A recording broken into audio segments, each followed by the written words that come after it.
다음에 자유심증주의로 넘어가면, 자유심증주의는 아까 말한 그 심증 형성, 이제 조문은 이거는 288조 이하에 있는 게 아니라 재판, 판결 202조에 있어, 그 과정에. 그러니까 법관이 심증 형성, 자유심증에서 판결을 한다. 202조 그 부분 판결에 있어. 그러니까 증거조사한 결과와 변론 전체의 취지가 증거 원인이 된다. 앞에서 계속 얘기했지. 그 다음에 증거력 자유평가한다. 그 이야기했지. 증거력. 그래서 증거력이 자유심증과 연결된다. 증거 공통의 원칙. 증거 자유심증이니까 제출한 사람에게 유리하고 제출한 사람이 불리하다고 해서 안 쓰는 게 아니라 경우에 따라서 제출한 사람한테 불리하게도 심증 형성은 자유재량이니까 그럴 수도 있다라는 게 증거 공통의 원칙. 이런 표현을 쓰고 있어. 그러니까 심증 형성의 자유재량이니까 제출한 증거 제출한 사람한테 불리하다고 해서 외면하면 안 되는 거지. 그게 심증에서 재량에 의해서 그런 심증 형성을 가질 수도 있는 거지. 그 다음에 경험칙의 판단에 있어서 법규 경험칙 이런 것이 대전제로 작동할 때 그 경험칙을 시사 선택해서 자유롭게 자유심증. 그 심증은 고도의 개연성이 있다는 확신. 형사소송에서 뭐지? 그 증거에 대해서 아까 뭐라고 그랬어? 사실 인정에 대해서 완벽한 뭐 증거가 증명되었다고 볼 수 없다. 뭐 이런 때와 비슷하게 고도의 개연성이 있다는 확신. 이게 증명이지. 소명은 한 5, 60% 정도.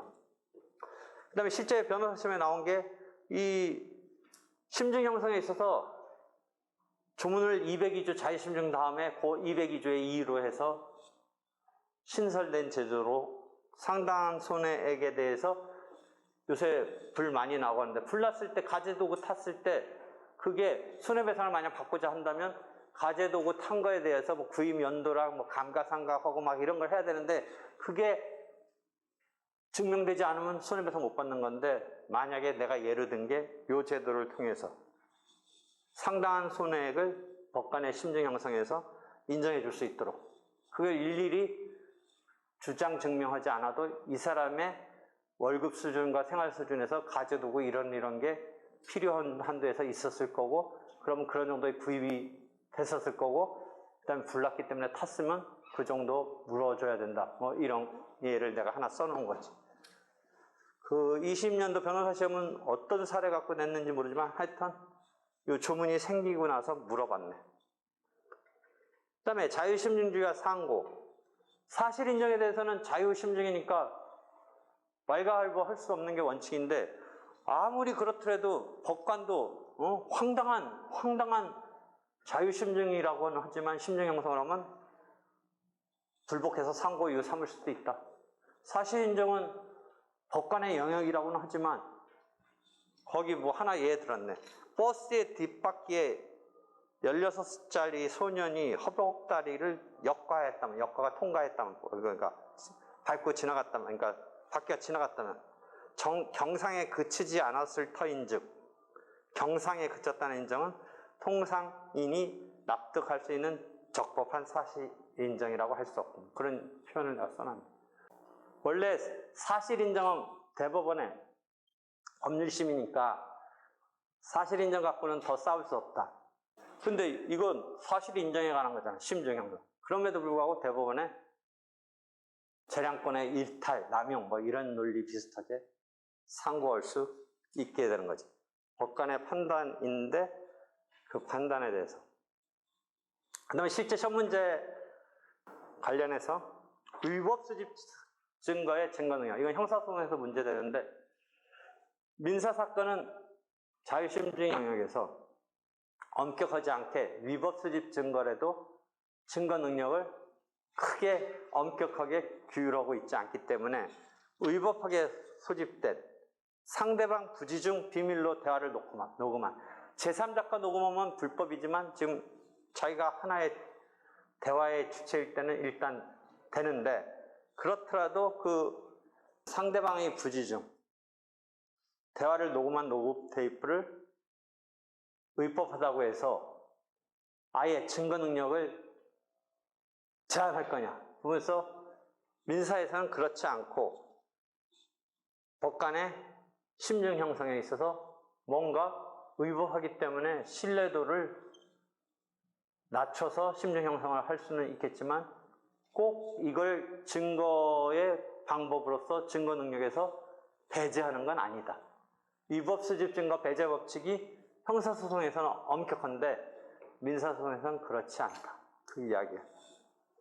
그래서 그 녹음 테이프가 요새는 뭐 우리가 여러 가지 매체가 더 발전했지만 과거에 녹음 테이프만 해도 약간 기술이 가미된 매체인데 검증의 방법으로 하느냐, 서증의 방법으로 하느냐, 이게 선택형 지문에 많이 나와. 각주 95에 보면 검증의 방법이 된다. 이렇게 해서 선택형 지문에 많이 나오는데 한편 위법 수집 증거에 대한 증거 능력은 어떻게 되냐? 우리 현재 민사소송에서는 자유심증과 관련해서 법관의 심증 형성에 있어서 법관이 심증 형성을 재량에서 하는 그런 영역에서만 처리되는 거지 애초부터 증거 능력이 없다라고 배제하지는 않는다. 그런 거지.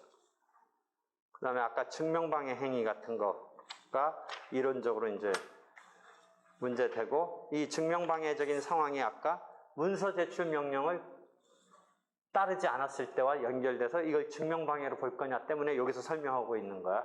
근데 실제 그 경우는 증명방해의 상황이긴 한데 어떻게 볼 거냐 해서 자유심증설, 증거평가설의 입장이다. 현재 판례는. 그 다음에 증명책임이라는 민법, 실체법과 함께 이론적으로 증명해야 될 사람이 분배에 따라서 증명책임을 져야 될 때 어떻게 그 부분서 증명하지 못한 이런 상황에 대해서 어떻게 커버할 건가 이론적으로 되게 문제가 되네.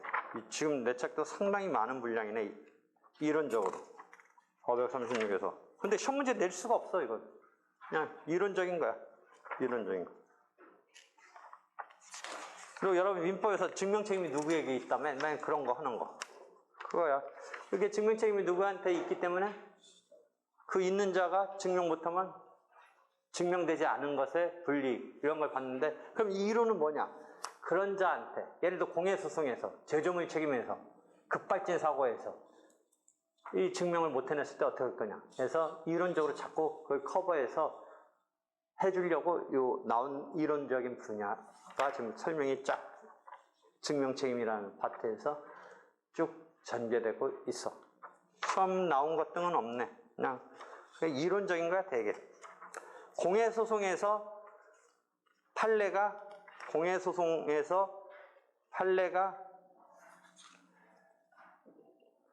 개연성설 8-137 공해로 인한 손해배상 청구 등에서 인과관계 증명이 쉽지 않잖아. 공해로 인한 손해배상 청구가 뭐냐면 어떤 과수원이 갑자기 그 농작물이 막 죽고 그래. 근데 의심되는 게 뭐냐면 그 부근에 있던 어떤 공장이야.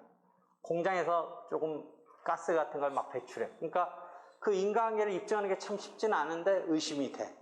그 유해가스가 배출돼서 이 과수원 등의 그런 산출이 막 엉망진창이 된 거야. 그럼 인과관계 입증을 원래는 해야 되잖아. 그럴 때 완화시켜주는 이론, 개연성. 왜 개연성이 완화시켜주는 거야? 원래 증명은 뭐야? 고도의 개연성이 있다는 확신, 고도잖아, 고도. 근데 개연성은 뭐야? 그 고도를 빼주는 거야. 개연성만으로 인과관계를 증명해주는 거야. 원래는 고도라는 게 있어야 되는. 근데 그건 어떻게 보면 말장난 같지 뭐. 판단자가 인과관계 오케이 하면 되는데 오케이 하는 과정이 진짜 고도의 개연성으로 오케이 한 거지. 개연성으로 오케이 한 거지. 말 필요 없잖아. 응? 그런 거, 또 이런 거 나와. 상류에서 비가 많이 온 날 막 그 폐수 같은 걸 방류를 해. 보통은 이제 오염 이런 거 환경에 걸리니까 비 오는 날. 근데 밑에서 양식장에서 뭐가 막 죽었어. 그러면 이 양식장에 떼죽음 게 과연 원인이 뭘까? 근데 딱 짚히는 게 그 상류에 있는 거기서 비 오는 날 방류했을 것 같아. 그러면 그 물이 그 폐수 오염된 그 이상한 화학 뭐 그런 폐수가 와서 이 양식장 먹어서 죽었다. 이거 증명돼야 되는데 그게 쉽지 않잖아. 그럼 어떻게 증명하냐? 거기서 뭐 돛담배를 띄워서 그 물의 흐름상 양식장에 오는지 뭐 그런 거. 그 다음에 거기서 박명은 많이 희석됐을 거 아니야. 어? 그래서 이게 과연 이 어류가 먹어서 죽은 건지 여러 가지 뭐 그런 거. 근데 이제 그렇게 다투면 인정해줬을 때 이 증명 책임을 완화시켜줬다라고 보는데 참 뭐 판단자의 마음을 알 길은 없지. 판단자의 마음. 그러니까 이론적으로 이렇게 막 만들어내는 거야. 그걸 완화시키고 인정하고 이러려고. 그래서 개연성설이 판례에서 하나 인정되고 있는 거고 나머지는 거의 다 이론적인 거야. 거의 다.